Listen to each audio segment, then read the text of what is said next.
Hi guys, this is Reddit Storytell time. Don't miss out. Subscribe for stories online. She told me not to pick her up that night because she'd be late. She said they'd be having dinner after the meeting. It was my birthday. Strange thing is, I didn't even get mad when she said it. I just nodded, looked down at my coffee and said, all right. That was around 6:30. I remember the time because I just cleaned up after work and the food I ordered was already getting cold. You know what's funny? I still waited till midnight. I sat at the edge of the table like a damn rookie, still hoping she'd come in and smile and say surprise or some stupid thing. But she didn't. Just a text at 10:07 a.m. saying she crashed at a coworker's place. Too much wine, and that's when something just stopped. I'm not a dramatic man. I weld. I don't write poems. I patch broken pipes. I fix leaking boilers. I tighten bolts that others left loose. But that night, sitting there in that dim yellow light, watching condensation drip off my beer bottle, I swear I could feel something fall off me. Like a plate I didn't realize I was carrying just slid and shattered. And I didn't even bend down to pick it up. Do you know the kind of silence? When the fridge hum becomes the loudest thing in the room. That's where I live now. My name doesn't matter, but for the sake of the story, let's call me Tom. I'm 47, been working gas and steel since I was 19. Started off cleaning up scrap on a site, then learned to weld, then started taking side jobs, then full contracts. I'm decent with my hands, not so good with words. I live simple. I wake up at 5, even on weekends. Habit. I boil water, make black coffee, 2 sugars, no cream. I toast bread, spread peanut butter, sometimes fry eggs if I'm not running late. I sit at the edge of the kitchen counter and check my boots for any cracks. Wipe down my tools if I didn't do it the night before. That's my peace before the torch, before the sparks, before the shouting on site. That's the quiet that still feels like mine. Used to be she'd come in during those early mornings, wrap her arms around me from behind, whisper something dumb, like how I smelled like rust and coffee. Said it like it was perfume. I never told her, but I liked it. I liked knowing someone waited for me, someone warm, barefoot in one of my old shirts. I met her 6 years ago. She worked front desk at the place I was installing a boiler in, some startup thing. She had glasses, curly hair tied up like a mess, always chewing on pins. She smiled like she had secrets, the kind of girl you know could burn you, but you still like the match. I took her out for tacos after I finished the job. She ordered 2, 5 laughed with her mouth open. No pretense, no filters. We clicked fast. 3 months in, she moved into my place. Said she didn't want to waste rent when she was always over anyway. Back then, I had a sofa with a hole in it, a fridge that hummed louder than the radio, and a bathroom that needed a second flush half the time. She didn't care. She painted the kitchen wall green, put fake plants near the window, filled the drawers with tea I never drank. We built a small life, nothing fancy. I worked long hours. She started climbing at work, moved from front desk to assistant manager in a year. Smart girl, confident. She made people listen. We didn't fight much. I'm not a fighter. I don't shout. She'd talk fast when upset, but I'd let her vent, then hug her. It worked for us. Or so I thought. Looking back, I don't know when it started. The slow drift, the shift in air. Maybe it was when she stopped calling me on lunch breaks or when she started sleeping with her back turned. Said it helped her neck. She got new clothes too, tighter, flashier. I didn't mind. She looked good and I liked seeing her feel confident. But then came the meetings, late meetings, corporate dinners. Don't wait up became a regular phrase. I tried asking once, just once. Want to do dinner tomorrow instead? I'll pick you up. We can grab your favorite. Noodles. She smiled but didn't look up from her phone. Said she'd see. She never did confirm. There was this one Sunday morning. I remember it clearer than anything. I was fixing a broken hinge on the bathroom cabinet. She walked in, looked at me, bent over with a wrench in hand, then turned and walked out. No good morning, no coffee, just a glance like I was in her way. It wasn't anger in her eyes. It was boredom. And that stung more than anything. How do you stay in a house where your presence feels like background noise? How do you keep pretending? The walls still echo the same love they once did. She used to play music while cooking. Now she ordered takeout. She used to laugh at my bad jokes. Now she stared at her phone with a blank face. She used to ask me how work went. Now she couldn't even remember which project I was on. I noticed the perfume changed too. Subtle new bottle, sweeter. She never wore it for me. Only before those meetings. You ever feel like you're watching your own life through a window? Like you're still in it but behind glass? Muffled. That's how I felt every night. Coming home to a woman who shared my bed but not my world. Who kissed my cheek but didn't see me anymore. And then came my birthday. After that night, I didn't ask anything anymore. Not where she went, not who was there, not what they talked about. What was the point? You ever get that feeling where asking something feels cheaper than just pretending you don't care? That if you have to ask, you already lost something? That's where I was. Every word I didn't say felt heavier than the ones I used to speak. Silence became my language. Nods, shrugs, head turns. We became polite strangers who occasionally shared a bed. I still made coffee for 2 every morning out of habit more than hope. Hers always went cold.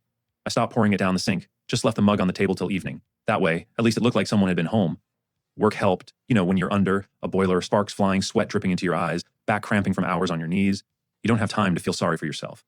You focus on the weld, you measure twice, cut once, you curse the cheap fittings, blame the last guy who did the job wrong. It's cleaner than blaming the woman you sleep beside.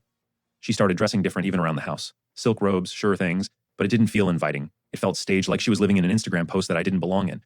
And her phone always in her hand or face down, locked, silent, always buzzing with things she never mentioned. I stopped wondering who was on the other end. It could have been her boss, her sister, her mother, or someone else. What difference did it make? I wasn't on the list.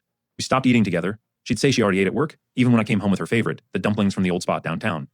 Used to be she'd light up just seeing the bag. Now she barely glanced, said carbs made her sluggish. You know what I hated most? It wasn't the silence. I got used to that. It was the look in her eyes when I spoke, that slight delay before she answered, like she had to remind herself I was still talking, like I was a sound she hadn't tuned out yet. That little pause. You ever see it, that flicker? You can't fake it. You can't hide it. You can't unsee it once you do. That was when I started sleeping on the couch. Told her my back hurt on the mattress. She didn't argue. Didn't even offer to switch sides or try something new. Just nodded like she'd been waiting. Funny how fast you get used to sleeping alone again. How fast you forget someone. Warmth when it hasn't been real in months. One night, I walked into the bedroom to grab my charger. She didn't hear me come in. She was lying there, phone in hand, texting, smiling, real smile, the one I hadn't seen in over a year. She looked young, happy like before, and for a second, I froze. Not out of anger, out of grief, because I realized I was watching a woman I loved become a memory while she still lived in my house. She noticed me. The smile dropped. Just like that. She tucked the phone under the pillow and asked if I needed something. I said no, but I stood there a moment longer. And I think she knew, not what I'd seen, but that something had snapped. I went out that night, drove around, didn't have a place in mind, just needed to not be there. I parked near the industrial zone, killed the lights, sat in the driver's seat till the sky turned purple, smelled the metal, the oil, the leftover sweat on my collar. That's when it hit me. I felt more at home in a dead-end lot behind a scrapyard than I did in my own living room. The next morning, I didn't make 2 cups of coffee. I made 1. I didn't toast bread. I grabbed a granola bar and left early. She didn't notice or pretended not to. Days started bleeding together. I worked later, volunteered for weekend gigs. Anything to avoid walking into that cold space we used to call home. Even the dog we talked about getting felt like a joke now. You know when I knew for sure something was off. It was laundry day. She hadn't done laundry in weeks. Said she was too busy. I opened the machine to throw in my work shirts, found something inside, something small, not mine, not familiar. A pale blue tank top with lace edges. Still damp, still smelling like perfume. I didn't recognize. I don't know why, but I just stood there, holding it, looking at it like it might confess, but it didn't say anything, and neither did I. I just placed it back, closed the lid, went to the kitchen, poured myself a drink, even though it was 11 a.m., took a long sip, and stared at the wall for 20 minutes. That was the day something shifted. Not in her, in me. Not rage, not betrayal, just a line, quiet, final, steady. A line I knew I'd never cross back over. She came home that night cheerful, said they were planning a retreat for the team somewhere in the mountains. She'd be gone a weekend, maybe 3 days. I said, cool, that's all. She waited like she expected me to ask who, where, when, but I didn't. And I think that scared her more than if I'd screamed. It's strange, you know? You'd think the big moment, the discovery, the confrontation, the shouting would be the breaking point. But it's not. It's the quiet ones. The ones where you just stop, where you go still, where your heart says enough and your mouth follows suit. That's where I was. I started making changes. Small ones, quiet ones. I made copies of important papers, moved some savings, paid off things under my name, fixed up the old trailer my uncle left me, hadn't touched it in years. Nobody noticed, not even her. I cleared out a cabinet in the garage, started packing just in case. You ever prepare for an ending while pretending everything's still normal? You ever look someone in the eye while folding their shirt into a bag they don't know exists? It's a strange kind of grief, preemptive mourning, but it's clean. It's peaceful, and it's mine. I didn't leave right away. I still slept on the couch, still went to work, still nodded when she spoke, but inside I was already gone. You ever watch a fire die out? The way it doesn't just stop, but slowly dims one ember at a time. That's what it felt like. Whatever warmth we had left, it had burned down to ash, and neither of us was reaching for kindling anymore. I stopped checking her phone, stopped wondering who she was texting, stopped asking when she'd be home. Some nights she didn't come back at all. Said she crashed at a friend's place after a long meeting. I just said okay. No sarcasm, no tone, just air. She tried poking me now and then, like testing if I'd still react. Once she came into the garage while I was cleaning out the trailer, asked what I was doing. I told her I was just organizing, maybe clearing space for tools. She nodded, stood there a second too long, then smiled, said it was nice to see me doing something for myself. I didn't answer, just wiped grease off my hands and kept working. That smile, I'd seen it before, not on her. On managers, supervisors, people who know they're losing leverage and start playing nice. Another time, she made me breakfast, eggs, toast, even coffee with cream, just how I used to take it. Said she was trying to be more present. I said thanks, ate it in silence, didn't touch the coffee, poured it down the sink when she wasn't looking. It's strange, isn't it? How someone can live in your house, sleep 10 feet from you and still feel like a guest. A stranger who keeps using your name like it still means something. I started staying longer at the job sites. Took every weekend shift they'd give me, worked late, offered to fix things no one asked me to. Anything to keep my hands busy, to feel useful somewhere. Nights were the worst, the kind where you lie there staring at the ceiling, trying to count how many days you've been pretending not to care. The trailer came together faster than I expected. I patched the leaks, rewired the lights, stocked it with basics, put in a space heater, a clean mattress, a box of tools, and a small stash of cash I've been setting aside for years. It wasn't much, but it was mine. I told myself I'd leave at the end of the month. Give her time. Give me time. Maybe she'd notice. Maybe she'd ask. Maybe she'd apologize. But she didn't. She just kept spinning in her own orbit, smiling for people who weren't me, laughing at jokes I never heard, getting home smelling like wine and someone else's shampoo.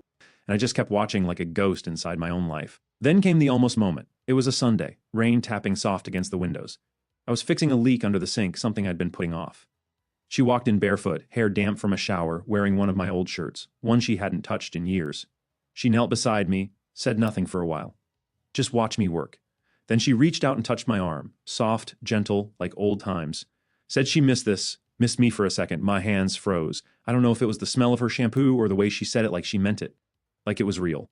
For a second, I felt everything again. The nights we stayed up talking about dumb movies, the mornings with pancakes and her terrible coffee, the way she used to steal my flannel and curl up beside me like I was her anchor.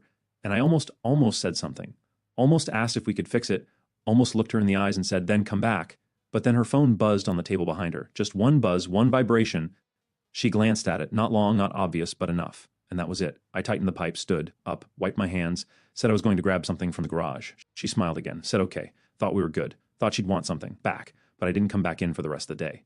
That night, I slept in the trailer. First time, no heat, just a thin blanket, the sound of rain on the metal roof, and a quiet I hadn't felt in years. Not the kind that empties, the kind that steadies you. And in that silence, I knew I wasn't almost leaving anymore. I was already gone. The next week, I started final prep. Moved my documents into a sealed bag, left behind anything that didn't matter. Old jackets, mugs, shared memories packed into boxes I wouldn't take. I cleared the last payment on our shared utilities, left her name on all the accounts. She asked if I wanted to join her work trip upstate, said it'd be good for us. I said no, told her I had jobs to catch up on. She nodded. Didn't ask twice. I think deep down she knew. Maybe not the details, but the truth. The kind that shows in someone's eyes when they look at you like you're already packed. 2 nights before I left, I made her dinner. First time in months. Steak, garlic potatoes, salad with that dressing she liked. Lit a candle, cleaned the table, played the old playlist we used to laugh at cheesy 9-second songs and blues. She looked surprised, sat down, ate slow, said it was nice to feel normal again. I didn't answer. When she got up to wash the dishes, I sat there watching the way her shoulders moved, the way she hummed to herself. And I realized I wasn't sad anymore. I wasn't angry. I wasn't anything. Just done. You ever feel that? That clean break, that soft click in your chest when the rope snaps and you finally stop pulling. It doesn't feel like freedom, not at first. It feels like exhale. The last night I left a note on the counter. No speech, no accusations. No poetry, just, I'm not angry, just done. Take care of yourself. I slipped out at 4:30 a.m. while the sky was still dark and quiet, tossed my bags into the trailer, turned the key, drove off. No music, no destination, just the road, just silence. And for the first time in a long time, it felt like mine. She didn't text that morning, didn't call. I don't know if she found the note and ignored it, or if she read it 3 times and still didn't believe it. Maybe she thought it was a bad joke. Maybe she figured I'd be back after I cooled off. That's the thing. People who never imagine losing you always think you'll return. But I didn't. I drove for hours. No map, no plan, just small roads and faded towns. I stopped at a gas station somewhere near the edge of state lines, got black coffee, burnt toast, filled the tank. The lady at the counter didn't ask questions, just smiled and handed me a receipt that smelled like old plastic and gasoline. I parked near a lake that night, unpacked a chair, sat by the water, watched the sky bleed into itself until it turned black and the stars came out like pinholes in fabric. Cold breeze, still air, the sound of crickets. That was it. And I remember thinking, this is what it feels like when your name finally belongs to you again. No questions, no lies, no explaining why you're distant, why you're quiet, why you can't pretend anymore. Just silence, just space. You ever forget what peace sounds like? I did, until that night. The next morning, I got a message. Just one. No greeting, no punctuation. Just her name on the screen followed by, "Are you okay?" I stared at it. Not because I didn't know how to answer, but because I finally didn't feel the need to. I didn't reply, not out of spite, but because there was nothing left to say. We passed the last turn a long time ago. Everything after was just roadkill. The days that followed felt strange at first. Not good, not bad, just blank. Like I was walking out of a room where the music had been too loud for too long, and now everything sounded muffled. I ate when I was hungry, slept when I could, fixed things on the trailer, watched old movies on a cracked tablet, brewed coffee outside, standing barefoot in dirt. It wasn't much, but it was honest. And that was more than I'd had in years. One afternoon, maybe a week later, I went back, not to see her, not to talk, just to pick up the last box I'd left in the garage. Some tools, a pair of boots, a photo, and a cracked frame, nothing worth fighting over. I pulled up when I knew she'd be out based on her schedule, which I still remembered, even if I wished I didn't. The house looked the same, windows clean, curtains she picked still hanging, lights off. I opened the garage with my spare key. It was all there, untouched. I packed the box, taped it shut, then I saw it on the shelf by the wall, the old thermos I used to bring to work. She'd drawn a dumb little heart on it years ago, said it was so I don't forget her during the day. It hadn't moved in months. I left it there, let the ghost keep it. As I locked the door, I heard a car pulling in. I didn't rush, didn't hide, just stood there with the box in my arms. She stepped out of the car, hair tied back, same sunglasses, different energy. She froze when she saw me. Didn't speak right away.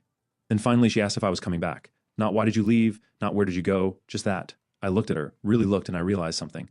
I didn't miss her. Not the version she was now. Not the way she tilted her head like I was confusing her. Not the way she held her arms like a shield. Not the way her voice cracked when she realized I wasn't answering.